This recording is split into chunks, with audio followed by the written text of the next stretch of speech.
When we think of sea monsters, we usually think of mythical beasts found in legends and folklore stories.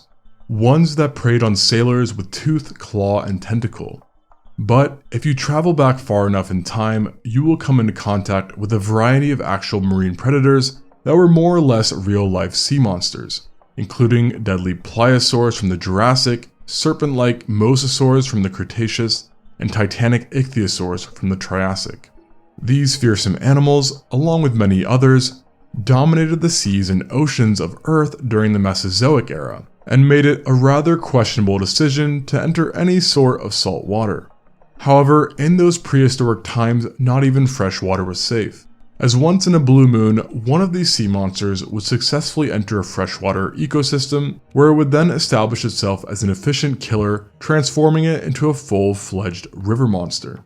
And one of the best examples of this comes from the iconic mosasaurs, as during the late Cretaceous, roughly 85 million years ago, the world saw the emergence of the only known freshwater mosasaur, the Pananeosaurus. It was given the species name Inexpectatus, meaning unexpected, a reflection of the paleontologists' surprise when they found a mosasaur in freshwater sediments within western Hungary. Specifically, it seemed to have lived in what would have been a fluvial environment, in other words, rivers. The paleontologists who found it were able to deduce that it spent its entire life in fresh water, as opposed to only temporarily inhabiting it. This was surely unfortunate for others sharing its environment, as the Pananeosaurus was no pushover, with it being a mid-sized mosasaur belonging to the Tethosaurinae subfamily. Fully grown adults were able to reach 6 meters or 20 feet in length and 550 kilograms or 1,210 pounds in body mass, making it the largest predator in the water. At this stature, it also outsized the biggest recorded American alligator and multiple species of dinosaur that shared its environment. Additionally, this river monster didn't just have size on its side, as it was well equipped for river life, possessing a crocodile-like flattened skull, which was useful for water-level ambush hunting of terrestrial and shallow water prey. The Pananeosaurus was further aided by its teeth, which were conical and curved, allowing it to easily grip and puncture any unfortunate victim. Outside of its jaw and skull, this mosasaur was actually further built for freshwater through its limbs. It's actually not known for certain what its limbs were like, but a leading hypothesis is that they were rather primitive compared to other mosasaurs, with potentially having non-paddle-like limbs. While this may sound like a bad thing, this feature, along with having a robust sacrum and pelvis, allowed the Pananeosaurus to propel off the river floor during ambush attacks, making it that much more of a deadly river monster. We can deduce that its habitat was extremely rich in life, both in the water and on land. The diversity of animals gave this mosasaur a wide range of potential prey items, such as fish, amphibians, squamates, birds, and possibly even non-avian dinosaurs. In true mosasaur fashion, this creature would dominate its habitat for millions of years. However, it appears that through the Mesozoic, the mosasaurs were actually not the most successful group at invading the freshwater ecosystem, as that title belongs to the plesiosaurs.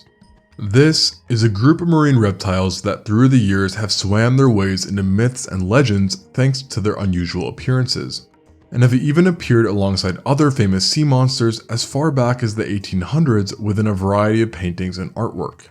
A famous example of plesiosaurs becoming river monsters come from the Kemkem geological group of eastern Morocco, which is dated to the early late Cretaceous. Here, paleontologists made a one-of-a-kind find when they unearthed an adult and juvenile plesiosaur within the stratum. Unfortunately, the remains found were fragmented, and thus it was impossible for them to decide if it was a new species or not, and therefore it has remained unnamed. However, they were able to tell that it belonged to the Leptocleididae family, whose members were rather small compared to other plesiosaurs. That being said, the Kemkem plesiosaur still grew to a size which made it fairly large when compared to today's aquatic animals, with adults reaching 3 meters or 10 feet in length, similar to that of a large bull shark. As a leptocleid, this animal would have likely fed on clams, snails, and fish. But as it inhabited the Kemkem group, it probably also fed on small animals, such as a mix of amphibians, lizards, snakes, turtles, and possibly even pterosaurs. Its streamlined build and smaller stature granted it the necessary ability to navigate the river systems it lived in. However, it would have needed to be careful as it wasn't the largest predator around, with predatory fish and crocodilians possibly preying on it. Additionally, the giant Spinosaurus was also resident of this environment and may have targeted the plesiosaur occasionally, adding yet another layer of danger. Yet, there is still no denying its status of being a river monster. However, that isn't to say it was necessarily the most successful plesiosaur to conquer fresh water, since if you travel to the Western Hemisphere, you would find a plesiosaur that became much more of a menacing monster. This was the Fluvionectus. This plesiosaur resided within the Dinosaur Park Formation of Alberta, Canada, which has been dated to 75 million years ago.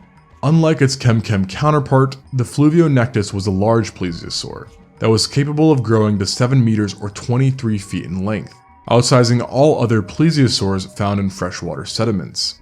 And to further the gap between this river monster and the one in Chemchem, the Fluvionectus was a member of the Elasmosauridae family, known for their proportionally long necks, which the Fluvionectus would utilize for stealth hunting, as keeping its small and unassuming head away from its massive body would allow it to creep up on groups of fish and other animals without alerting them with the rest of its body.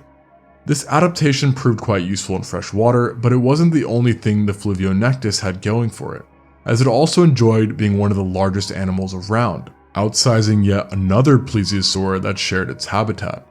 This second plesiosaur has so far been deemed indeterminate by paleontologists as only very incomplete remains have been found, although they have deduced that it belonged to the Polycotylidae family, which are known for their short necks and large elongated heads. And although they resembled the pliosaurs, they did not belong to that clade. Though the pliosaurs did have their very own sea monster turned river monster. This unnamed pliosaur was located all the way in Australia and is known by just teeth, which based on their size suggests that this creature grew to around 5 meters or 16.5 feet from head to tail, while potentially weighing a staggering 1.5 tons. The size of its body and teeth have led paleontologists to speculate that this pliosaur wasn't interested in small pickings.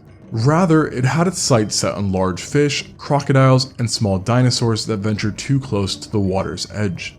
There was also yet another plesiosaur in its environment, albeit much smaller, possibly being one of the many victims of this voracious hunter.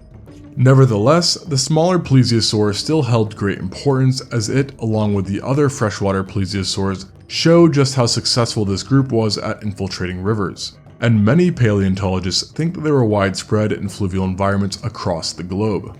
And in fact, the efficiency of these animals have even given rise to the hypothesis that they are the sole reason why no freshwater ichthyosaurs have ever been discovered, essentially preventing them from establishing a presence in any river system. If proven true, it would be a huge testament to just how successful these creatures were at becoming kings of this ecosystem.